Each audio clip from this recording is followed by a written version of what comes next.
Welcome on to OnPodcast, the Microsoft podcast, where we talk about Microsoft stuff on a podcast. I'm your host today, Kareem Anderson. I'm joined by David Allen. Hope everybody's doing well. Yeah, we are. I think everyone should be doing well. It is a relatively decent week in here in the States. Hopefully around the rest of the world. If you are not in Palestine, Israel, or the Gaza Strip, we want to have our condolences for anybody who has been affected by those tragedies. We will try and steer away from that and just keep it about tech, because this is a tech podcast. Our headlines today will be about Microsoft being in debt to the IRS to the tune of 28.9 billion. That is a big slip up. I'm sure somebody or some people are going to be fired this weekend. Another headline we got is Microsoft has been losing money at GitHub, apparently. The GitHub copilot. This is, I believe, one of their first copilot projects. This is before they even announced it for Windows. So this doesn't bode well for all the other copilot projects, I suppose, that need to make money. We'll also be talking about Microsoft forming a C2PA coalition with Intel, Adobe, and others to address deepfakes, because that will be on the rise thanks to AI, or the explosion of AI usage. Windows 11 activation update. Microsoft has finally closed the loophole there that would jump you from Windows, I believe, 8 to 11. I don't know why you've been sitting on Windows 8 or 7 all this long, but I think this week was your last chance to do so. We'll also be talking about Microsoft reversing OneDrive photo storage policies amid user feedback, who said, hey, this was a dumb idea. Fortunately, Microsoft listened. We'll be also talking about Bobby Kotick suggesting Guitar Hero return, because it's been 6-7 years since the last Guitar Hero. And that's, in light of other news that has to deal with Activision. We'll circle around to in a second. And the last headline we'll be talking about is Disney reportedly considering becoming a gaming giant through major acquisition. Again, considering. And then our final discussion will be the official announcement from the UK's CMA, who have given the official thumbs up to Microsoft's Activision deal. So with that all being said, why don't you start us off with our first headline, please? Well, I'm going to jump right to this OneDrive thing because I've got a little bit of an interesting take on it. So, Microsoft had recently said that your OneDrive storage and your photos were going to count against your OneDrive storage, much as they had done with your Outlook email now counting against your OneDrive storage. And remember that each user gets a baseline of 5 gig, and if you subscribe to Office 365, I believe that bumps that to 1 terabyte. So you could store and I believe you got 100 gigs if you're a Windows Phone user. Just saying. Yeah, I believe you did. I don't remember that, but I believe you did. I don't think I ever got my 100 gigs, but I never had a Windows Phone all that. That was the only plus side of Windows Phone. That's true. So basically, what we're running up against here is something that Google implemented a while back, and they kind of pushed ahead with it, meaning that if you're a Google Photos user and you were saving your photos to Google Photos, say you have an Android phone that was automatically saving those photos to your Google Photos account, it used to be that those photos did not take up against your Gmail storage allotment. And Microsoft is kind of facing the same thing here with OneDrive, except Google chose not to back down. So a lot of folks were forced into having to go buy the Google Drive storage to hold their email, their files, plus their photos. So Microsoft says, hey, we've heard you. We don't like this backlash. We're going to back off and we're going to try a different approach. Now, as of right now, nothing has been changed. Your photos are not counting against your OneDrive storage, but I find it very interesting that Microsoft went backwards on this one. Google went forward, so I'm wondering if what Microsoft's next plan is. I don't expect that photos will always not count against your storage. That's an easy way for Microsoft to make money off of OneDrive. Yeah, I won't belabor the point, but I do believe the way that they were doing it was based on the quality, I believe, or the size of the photos. They were basically going to be double count, because I think photos still count against your storage. Like if you go to your storage management in OneDrive, it will show you how much space is being taken up by that. It isn't like, it only counts documents. It'll count photos and other media and stuff like that. What it doesn't count, I believe, is email, which Google does do. Google will count any, like the size of your email, attachments, all these other things as part of your overall storage, along with photos as well. I think what Microsoft was planning to do was going forward was going to basically double tax your photos in OneDrive. So if you had, currently 30 gigs worth of photos, going forward, this new plan would have almost bumped it to 60, forcing everyone else to basically go and get more storage the way that they were kind of allotting this. So they're going back on what they were going to do with that plan, which was very convoluted and make any sense, and frustrated a lot of people, and going to the original where your photos will count against you still, just not double. So you won't necessarily need to make the bump as they were kind of trying to plan to do for whatever reason. It'll be interesting to see where this shakes out. I still think they're going to pull something in there, like you and I were just talking about. I mean, we record these Teams meetings for the podcast video, and we're going to talk about it here in just a minute with the losing of money with GitHub and Copilot. I think you're going to see a lot of tightening the belts on some of these free cloud services, and I think you're going to start seeing, kind of like you see your cell phone companies, they market unlimited data, and it is unlimited. After a certain point, though, it slows down to not being practical to use, and it's not going to surprise me if some of these cloud storage and cloud email providers, Gmail included, Dropbox, OneDrive, start taxing you on the type of file that you store and how that counts against your storage. I think that may be the eventual endpoint. I do think before they get there, they are just going to start chopping up packages, basically. The pricing tiers are going to shift a little bit and probably get more expensive, unfortunately, before they start taxing individual file types. I think that is our dystopian future for cloud, where it's like, hey, an AVI file will be, $1 versus your MOV files versus your MP3, MP4s or whatever, things like that. That is hopefully my children's future, unfortunately. Speaking of pricing, Microsoft in a $28.9 billion tax battle with the IRS over transfer pricing. Yeah, you heard me. $28.9 billion. In a stunning revelation, the Internal Revenue Service, the IRS in the U.S., says that Microsoft owes a staggering $28.9 billion in back taxes to the U.S. Treasury. The unexpected disclosure came in light when Microsoft filed a securities report on Wednesday. I'm sure whoever filed that is long gone since then. The tremendous sum demanded by the IRS, which includes penalties accrued interest, is connected to an ongoing investigation regarding Microsoft's allocation of profits across various countries and jurisdictions. The scrutiny, which is spanning from 2004 to 2013, revolves around a contentious practice known as transfer pricing. Detractors argue that companies employ this strategy to minimize their tax liability, reporting lower profits in high tax nations and higher profits in jurisdictions with lower taxes or tax havens, basically fudging the numbers so that they all wash out. That is the idea of this. So if you're being taxed in a place that has high taxes, you record lower profits so that those balance out. And in places like tax havens, you say, hey, we had lower taxes, so it works for us.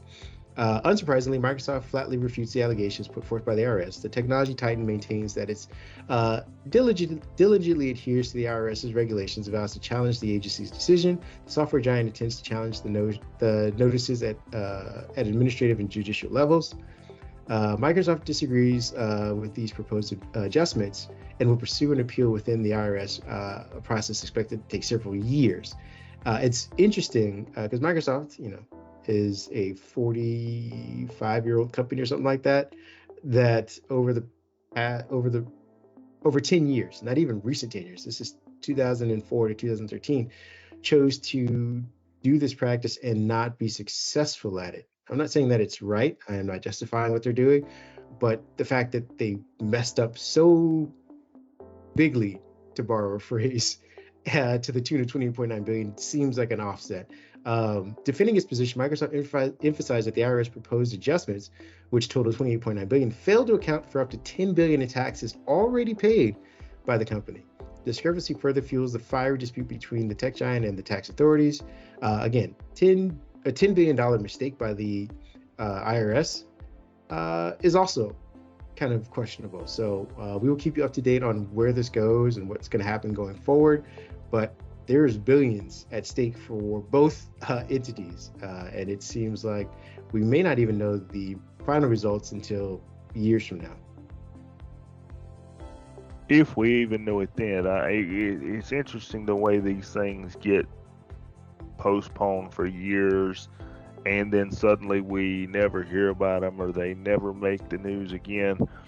But just the thought, we've got a 60 billion, or let's call it 70 billion Activision offering, and then we've got a 28 billion tax liability. Just take a minute, folks, and think about that. That's kind of, when you will put out the headline, I was reading, and it just takes a minute to comprehend that how can somebody on the books miss $28 billion?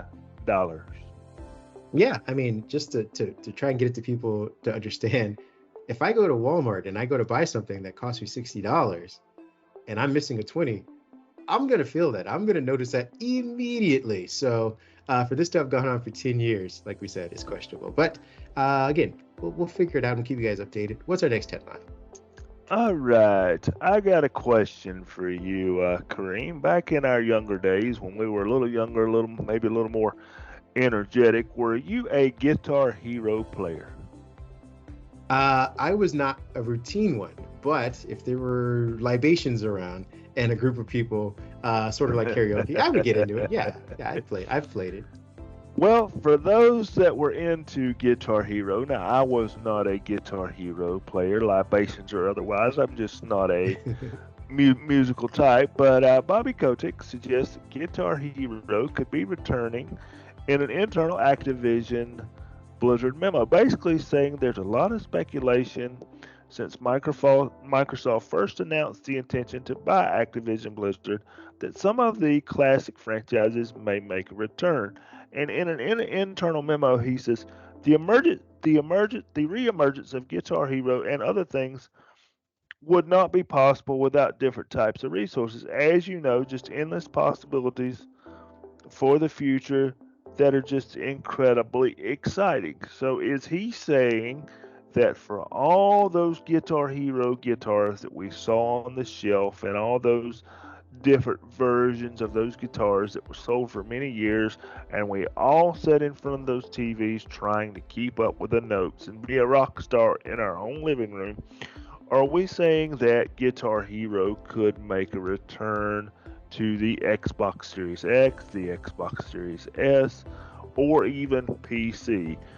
I think with the way we've seen some games kind of be remastered over the last few years, that it's entirely possible that it's time for this next generation to get their shot at Guitar Hero. I don't think this was brought up because, well, let's just go in our list of titles and talk about Guitar Hero because it seems interesting. I think they're gauging interest, and it's a real possibility that we see it reemerge.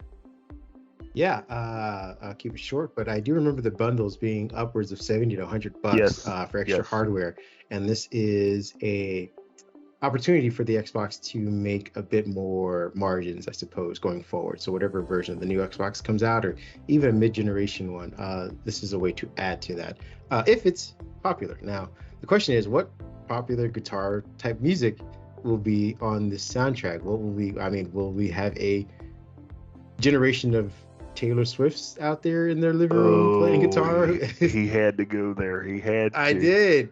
She's made $1 billion on this concert. There's no way to not talk about her. I talk about Beyonce, but I don't know how much guitar she has in her concerts. But That being said, I look forward to it if it's true. What's our next headline? I think it's one that I got. Yep. Oh, speaking of money, Microsoft has been reportedly losing money on GitHub. Maybe they will replace GitHub Copilot with Guitar Hero if Maybe that's a way so. to make money. There have been challenges to the tech companies face in making profits of generative AI, and this is not just isolated to Microsoft. I believe everyone's going to have issue with this. Google has historically stayed away from generative AI because of the way it could affect their advertising business. But back to the point, generative AI tools are expensive to operate because they require powerful servers with expensive chips that consume a lot of power. Companies like Microsoft, Google, and Adobe are experimenting with various pricing models for AI products. This includes charging it based on consumption, adding additional charges for AI-infused features, and using credits to limit usage. Microsoft is charging $30 per user per month for its various Microsoft 365 Copilot projects already, and I believe GitHub Copilot was one of their first ones. This was something that was announced this time last year, I believe, if not maybe during the summer. And it was for, I believe they're charging $2 a month for the users, and it basically offered a way to for developers to basically go to GitHub and get code relatively easily by sourcing other code. And it was controversial. I believe Microsoft's still in a lawsuit about this specifically. But it seems like Microsoft is losing money on the generative AI product due to the high operating cost, according to a Wall Street Journal article. Individuals who pay $10 a month for the AI assistant were doing so at an uptick at the beginning when this was first announced. It seems that interest has waned a little bit, and maybe it's the product, maybe it's the results that developers are not necessarily sold on. But for whatever the reason, it isn't bouncing out, I believe, as Microsoft thought. And again, this is GitHub, so it's historically open source and free. So to try and add the additional challenge of charging people who were used to free, Microsoft is going to be facing an uphill battle. Microsoft is exploring cheaper AI tools for use in Bing and other services. So maybe they lower the price to get more people on board. Maybe those margins don't get as high going forward, but it still doesn't address the costly server thing. So we'll keep you updated on what Microsoft decides to do as a company as far as addressing the GitHub Copilot and where that project goes, and what this means to the broader AI push in general when getting users is no longer enough to maintain the services. I think this goes back all the way back to the subscription service model, whether you're a consumer, whether you're business. This AI thing is great. We have questioned in previous podcasts that, how well is it being adopted? What are people doing with it? Will it be widely adopted? And I think this is what everybody is looking into. We've seen it with ChatGPT. We've seen how their service models have, come up with pricing plans of how much you use it. I think there'll always be a place for this. I think there'll always be pricing plans in place for this, but I think it's going to have to get a little more expensive, unfortunately, for it to work. I think when they put it in Office 365 and they announced these subscription plans, a month, 6 weeks ago, so it was $30 a year, for the person in the company that was assigned to it. It was $30 a person. So what return does the companies get? We haven't heard anybody say that, hey, we're getting a return out of using Copilot. We're I won't call it the breaking point for what are people willing to pay? What are companies willing to absorb? Because as you said, AI is expensive to operate, requires expensive GPUs to get these queries back in a timely manner to get us the info we want. And, those GPUs take a lot of electricity. So it's going to Yeah. be interesting to see. Yeah, individuals are paying up to about $10 a month for the assistant. At the early months, it was costing Microsoft $20 to maintain it. Individuals familiar with the pricing and the figures and the services on Microsoft's side are saying that it's now costing $80 a month to do it. So, I mean, the discrepancy between the $10 people pay and the $80 it costs them to use is going to need to be caught somewhere in the middle. So we'll see. Maybe my suggestion of $5 wasn't accurate. Maybe this thing goes up instead of down to accommodate the few people who are still using it. What's our next headline? Well, while we're on the topic of content here, we have Disney is reportedly interested in becoming a quote gaming giant through a major acquisition.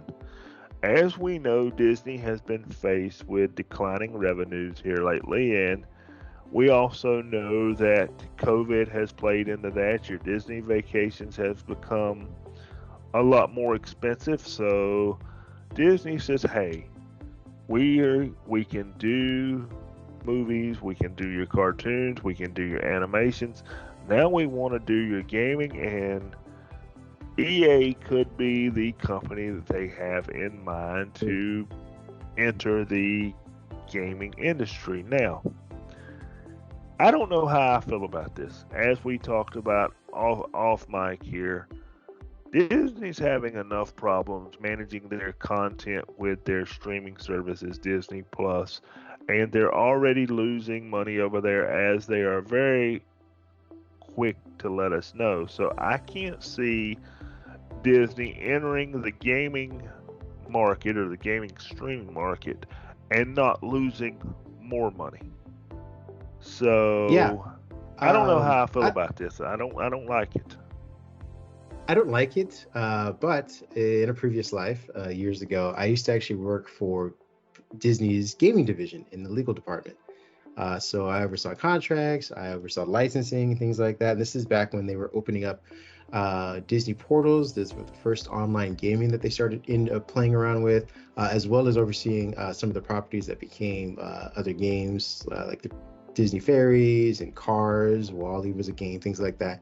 So I understand about the ambition for gaming. This would be a strictly licensing deal, I suppose. They buy EA and then they license out the property. They create content, then have EA developers create games based on that content, and then they sell those games to manufacturers and streaming services for devices, mobile particularly.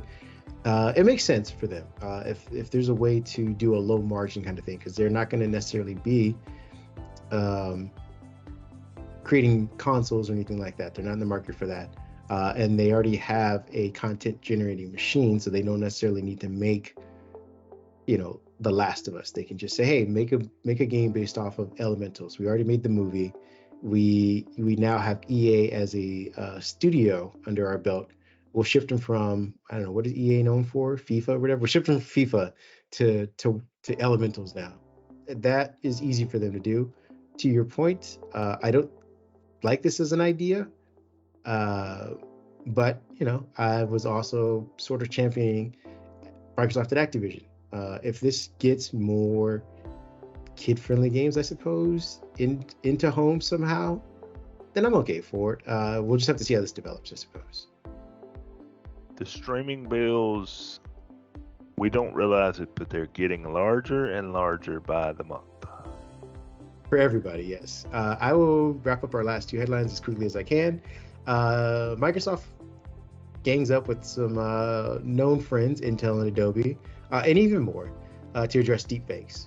Several tech firms, including, like you said, Microsoft, Adobe, and Intel, have come together to form a coalition called the Coalition for Content, Provenance, and Authenticity, C2PA, not to be confused with C3PO. Reports Crypto Slate, that's the company or the publication we are citing. The goal of this coalition is to tackle the growing challenges of deepfakes by developing an open standard that can verify the origins and authenticity of online content. I don't know if you guys have been keeping up online, so to speak, but the abundance and, I don't know, relative accuracy of deepfakes has gotten so much bigger these days. Things are much harder to identify as initially a deepfake. The C2PA aims to develop tools that can attach critical information to digital content, basically metadata, to help people kind of understand, like, hey, this is not the president, going out and stealing stuff from Target. This is a deepfake. So this will allow users and content platforms to identify whether AI was used to create or alter the content. This is crucial as AI techniques become increasingly advanced, enabling the creation of hyper-realistic fake images and videos. I think the video part is the biggest emphasis here. Yeah, it's hard for us. It's going to become harder for us to identify images, but the idea that you can't trust video is going to be, I think, crucial going forward, especially on platforms like TikTok, what's left of X, Instagram, and whatnot. Earlier this year, the OpenAI gave up on researching AI bots that could detect if human or AI wrote content due to limitations in its performance, which is, big negligence on their part, seeing as they're the company pushing forward. I don't remember their justification for doing so. I think they just went to Congress saying like, hey, we can't do it. We need your help. The C2PA has released open source tools like content credentials that any organization can adopt, making it more accessible for a wide range of entities, including media outlets, academics, nonprofits, and tech firms to implement these standards. Mind you, this is a group of private companies providing this. This is not something that they are giving to the government. This isn't this isn't a standard just yet. This is just a group of businesses getting together to say, hey, we'd like to offer people some tools. So we'll see what they do with that going forward. If you have any thoughts on that, let me know before I go to the next headline. Just one quick thought. I think this is a good idea because I think as we have mentioned, as this generative AI gets deeper and deeper, we're going to see a lot of fake content, whether it be video, Yes. whether it be images, no matter what it is, whether it be a paper wrote in a college classroom. And we've got to come up with ways to stop this from happening. I mean, this could get dangerous, and I'll leave it at that. He is absolutely correct, ladies and gentlemen. Windows 11 activation update. Microsoft finally closes the loophole. Again, Microsoft had finally closed the door on a years-long deal that allowed Windows users from Windows 7 and 8 to upgrade to 11 for free. Last month, the tech giant announced that the installation path for Windows 7 to 11 would no longer be supported. However, users found that their old operating system keys were still granting them access to the latest operating system. Now, Microsoft has confirmed that Windows 7 keys are completely blocked from clean installs of Windows 11, as The Verge reported. The free upgrade program was initially introduced in 2015 alongside the release of Windows 10. Again, Windows 10, ladies and gentlemen. Yep. 2015. Even those who had acquired Windows through less conventional means were invited to upgrade the program. So again, those of you who were pirating Windows have been given almost 10 years to get on the new service. I don't know why. This shouldn't come as a shock to you. Originally intended to be available for 1 year, the upgrade program quietly extended 2 years due to loopholes found in Microsoft's accessibility site. From there, the timeline continued to stretch with each passing year. Again, someone was just asleep at the wheel. Maybe George in implementation or operations woke up and flipped the switch and said, all right, no more, enough is enough, which to Microsoft's detriment may not be a good thing, because we know that the uptake of Windows 11 hasn't been what we would expect at this point in time for the operating system. So we'll see what the cutoff does as far as the operating market share goes for them. We do know that they are increasingly moving towards Windows 12. We'll probably hear some announcements about it going into the end of this year, the beginning of next, as far as updates or whatnot is concerned. So we'll see how this all shakes out. You shouldn't still be on Windows 8 or 7, but that's just me judging you. Get on 11 as quickly as you can. It's still a free operating system. Stop using 8-year-old loopholes, please. Windows 11 is not bad, folks. It's actually a pretty good operating system. So unless you're legacy out there, you're just lazy, or I tell you what, you get on your Windows 7 PC to do ASCII drawings or something like that. Yeah, now maybe if you do that, I'll leave you alone. But if you're doing anything useful with your Windows 7 PC, if you can still do anything useful with your Windows 7 PC, jump on the bandwagon, folks. We're going to do our last main discussion. We won't keep it long because we don't want to keep you guys here indoors or wherever you're listening to this podcast for too much longer. But Microsoft has officially acquired an approval from the UK CMA for its Activision deal. I'm choosing my words carefully because Activision, Blizzard, and Microsoft are combined in the EU. They're combined in the UK as far as the business is concerned. They are not in the US, not yet, while the FTC is still going over an injunctions appeal as well as their own investigation. We should make sure that you aren't misled or misinformed about the deal altogether. But according to a new report from Windows Central, Microsoft is reportedly working on mobile game store aimed at competing with Apple's App Store already.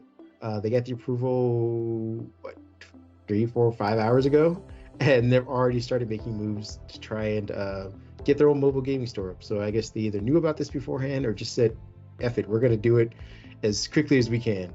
The report suggests that one of the reasons behind this move is the European Union's Digital Markets Act, which will potentially allow sideloading on iOS devices in the future. So they want to, again, get this up as quickly as possible. The report claims that Microsoft is building what can be described as Steam for mobile, aiming to offer developers more favorable terms than what Apple currently provides on iOS, drawing inspiration from Epic Games' competition against Steam on Windows 11.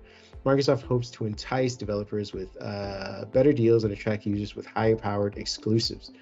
Like we said, they're drawing on Epic for this. Now that they are allowed to, at least in the UK and EU, start kind of re-platforming some of their bigger titles. We'll see if we can get, hopefully, a Diablo or a World of Warcraft or full-on Call of Duty on these devices, especially now that the chips can run them relatively well on these mobile devices. Do you have anything to say about that? Because I'm going to add a second part to this discussion.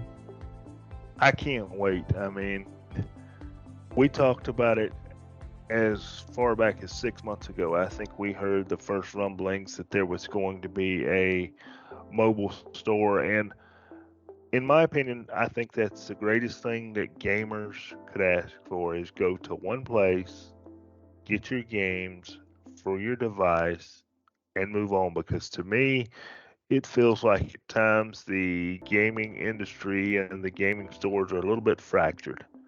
You get this version for iPad, this version for your iPhone, this version for Android. I feel like one place, buy your games, everybody gets a slice of the pie. Now we know everybody's not going to play along and play nicely. There's going to be somebody that doesn't play nicely. That's just the way it goes.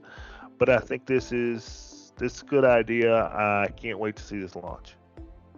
The other part of news that we got as far as the deal, or today's announcement about the deal, is that Activision Blizzard CEO Bobby Kotick will stay on as CEO of ABK until the end of 2023 to help with the transition period. This is something we had speculated at the beginning, I want to say last November, when they had started already talking about, or November before last, whenever they first announced it in November, when they were eyeing the purchase, what's going to happen to him, because he's had a colored history in gaming and to the detriment of Activision for the most part, which is part of the reason why Microsoft had initially wanted to buy Activision Blizzard from out underneath him. Well, he's been great for the company as far as revenues are concerned.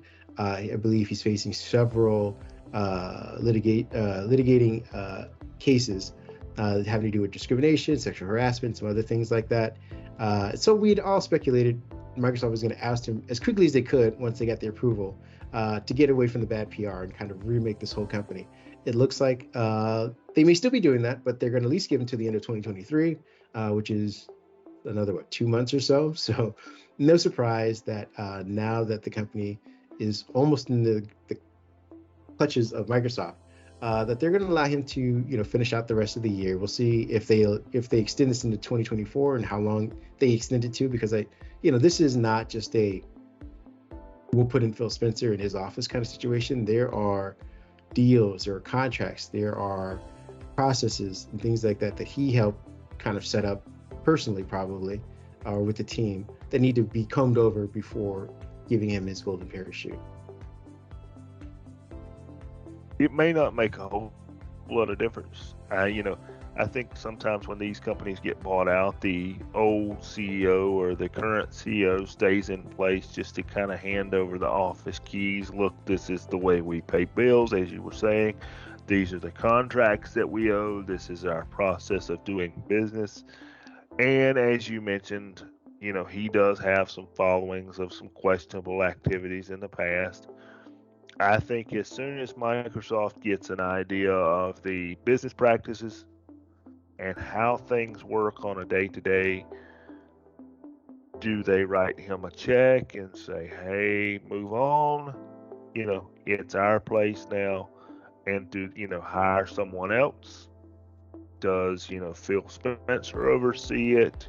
Does somebody already in Microsoft oversee it? But I think he knows his days are numbered.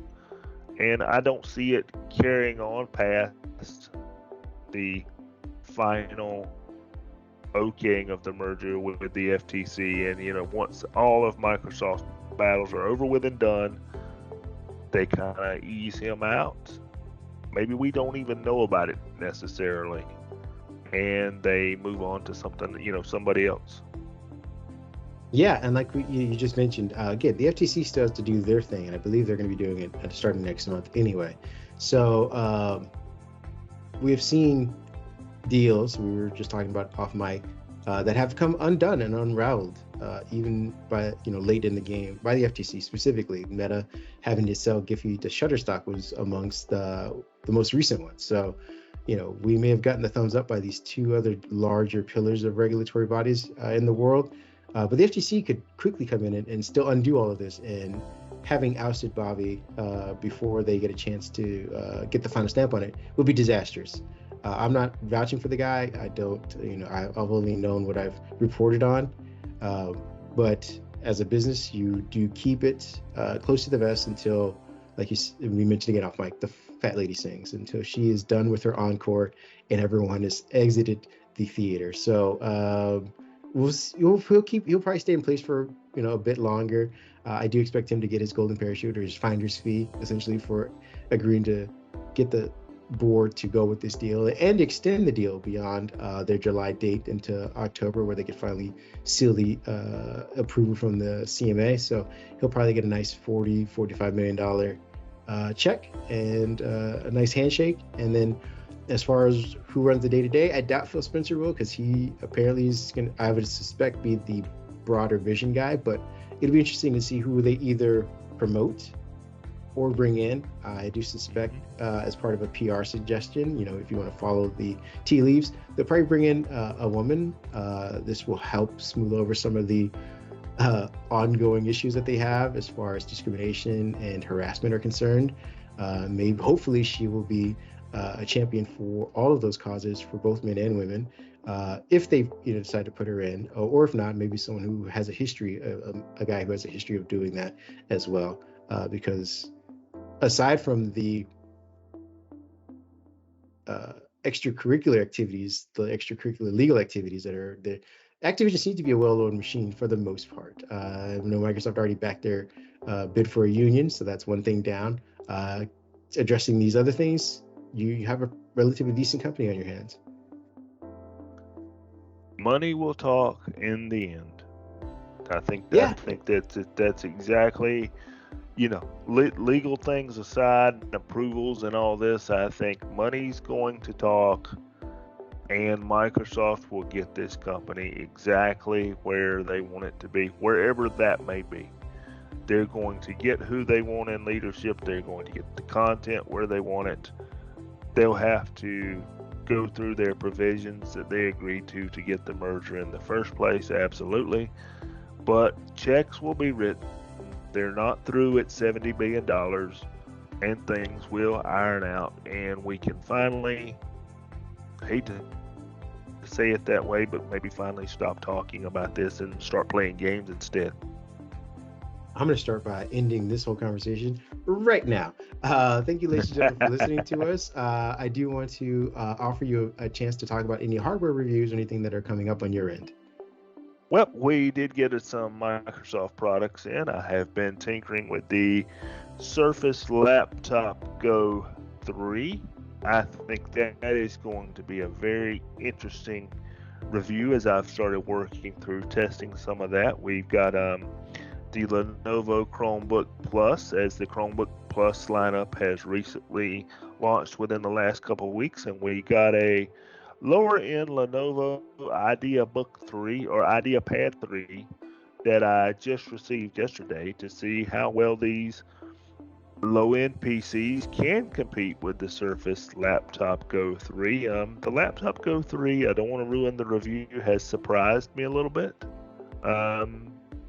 Possibly the most ignored, underrated Surface product if you look at it for what it's meant to be. Yeah, on the flip side, I have the most overrated one, perhaps. I have the Surface Laptop Studio 2. I say overrated as in far as the coverage is concerned. The device itself has been chugging along quite nicely. I will hopefully have that review out next week. I've had it for, this will be about a week and a half now. I know I typically take longer to do reviews, but this is a beefier version of it. It's producing pretty well. I've actually started using a new video editing suite. I've started using DaVinci Resolve now, and it's been tackling Really? that like butter. Yeah, it's very nice. I will also be reviewing, I think I have a monitor review. I should have a projector review up as well. I have a couple of small peripherals and accessories that should be coming out hopefully in the next week or two. So stay tuned for that. As far as specifics, like I said, the Studio Laptop 2 has been my main focus so far. With that being said, where can people find you if they want to talk to you or offer suggestions and stuff? For the few people that still remain on X or Twitter, I am still loyally hanging out there. David PAJ 1978. The room's getting a little smaller, so pick up your cookies and come join me. Yeah, I am Mindhead1 over at X, Twitter, whatever. Misinformation Central. You can also find me at Kareem Anderson on Threads as well. I like to go over there and talk about comics and movies. That's it, folks. We want to thank you for joining us for another week. We hope you were entertained, educated, and had a good time hanging out with us. Yes. We'll talk to you again next week. You guys have a good weekend.